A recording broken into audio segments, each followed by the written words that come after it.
ಕೊಡಬೇಕಾಗ್ತೈತಿ. ತಮಗೆ ಗೊತ್ತಿರೋ ಹಾಗೆ ಮುಖ್ಯಮಂತ್ರಿಗಳು ಸರ್ಕಾರ ಕೂಡಿ ನಾಗೇಂದ್ರಗೆ ರಕ್ಷಣೆ ಕೊಡೋದು ಸರಿಯಲ್ಲ. ಜಿಎಸ್ಟಿ ಕೌನ್ಸಿಲ್ ಇದೆ, ಸರ್ಕಾರಕ್ಕೆ ಅಲ್ಲಿ ಎಲ್ಲಾ ರಾಜ್ಯಗಳು ಸೇರಿ ಕಾನೂನಲ್ಲಿ ಏನೇ ಬದಲಾವಣೆ ಮಾಡಬೇಕಾದ್ರೂ ಚರ್ಚೆ ಮಾಡಿ ಅಲ್ಲಿ ಆದಂತ ತೀರ್ಮಾನಗಳನ್ನು ಕಾನೂನಿನಲ್ಲಿ ಅಳವಡಿಸಿಕೊಳ್ಳಲು ನಾವೆಲ್ಲರೂ ಪರಿಪಾಲನೆ ಮಾಡಿಕೊಂಡು ಬಂದಿದ್ದೇವೆ.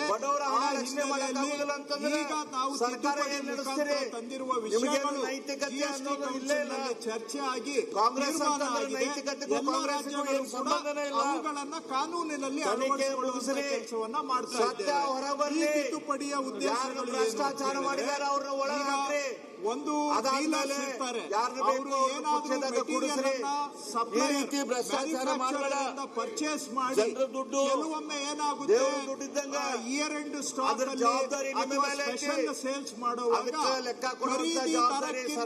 ಕಡಿಮೆ ದರಕ್ಕೆ ಪ್ರಸಂಗಗಳು ಕೂಡ ಕಾಂಗ್ರೆಸ್ಸಿಗೂ ನೈತಿಕತೆಗೂ ಏನು ಸಂಬಂಧ ಅಂತ ಜನ ಕೇಳ್ತಾ ಇದ್ದಾರೆ.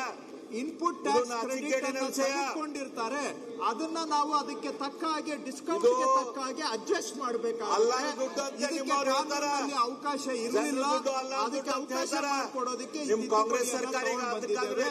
ಎರಡನೇದು, ಈಗ ಏನಾದ್ರೂ ಅವರು ಎಕ್ಸ್ಪೋರ್ಟ್ ಮಾಡಿದ್ರೆ ಹಿಂದೆ 1000 ರೂಪಾಯಿಗಿಂತ ಕಡಿಮೆ ಇದ್ರೆ ಅಲ್ಲಿ ಇನ್ಪುಟ್ ಟ್ಯಾಕ್ಸ್ ಕ್ರೆಡಿಟ್ ಕೊಡ್ತಾ ಇರ್ಲಿಲ್ಲ. ಸಣ್ಣ ಪುಟ್ಟ ಉದ್ದಿಮೆದಾರರು ಕೂಡ ಎಕ್ಸ್ಪೋರ್ಟ್ ಮಾಡಿದ್ರೆ ಅವರಿಗೆ ಈ ಇನ್ಪುಟ್ ಟ್ಯಾಕ್ಸ್ ಕ್ರೆಡಿಟ್ ಅನುಕೂಲ ಸಿಗಬೇಕು, ಸಣ್ಣ ಉದ್ದಿಮೆದಾರರಿಗೆ ಬೆಂಬಲ ಮಾಡಬೇಕು ಅಂತೇಳಿ ಯಾವುದಾದ್ರೂ ಪ್ರಕರಣದಲ್ಲಿ 1000 ರೂಪಾಯಿಗಿಂತ ಕಡಿಮೆ ಇನ್ಪುಟ್ ಟ್ಯಾಕ್ಸ್ ಕ್ರೆಡಿಟ್ ಇದ್ರೆ ಅದನ್ನು ಕೂಡ ಒದಗಿಸಲಿಕ್ಕೆ ಈ ಕಾರಣಗಳಿಗೆ ಈ ತಿದ್ದುಪಡಿಗಳನ್ನು ತಗೊಂಡು ಬಂದಿದ್ದೇವೆ. ಇದಕ್ಕೆ ಸದನ ಅನುಮೋದನೆಯನ್ನ ಕೊಡಬೇಕು ಅಂತ ತಮ್ಮ ಮುಖಾಂತರ ಕೋರ್ತಾ ಇದ್ದೇನೆ.